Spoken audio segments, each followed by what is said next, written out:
వేమనగారు. అప్పుడే చెప్పెను బ్రహ్మంగారు, ఎప్పుడో చెప్పెను వేమనగారు, అప్పుడే చెప్పెను బ్రహ్మంగారు. ఇప్పుడే చెబుతా ఎన్నుకో బుల్లెమ్మా, ఇప్పుడే చెబుతా ఎన్నుకో బుల్లెమ్మ. విత్తన్న చెప్పిన వేదం కూడా లేచింది, నిద్ర లేచింది మహిళా లోకం.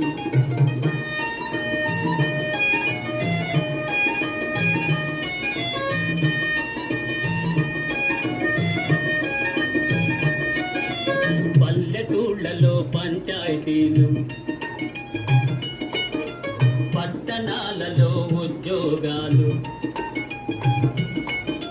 పల్లెటూళ్ళలో పంచాయతీలు, పట్టణాలలో ఉద్యోగాలు. అది ఇది ఏమని అన్ని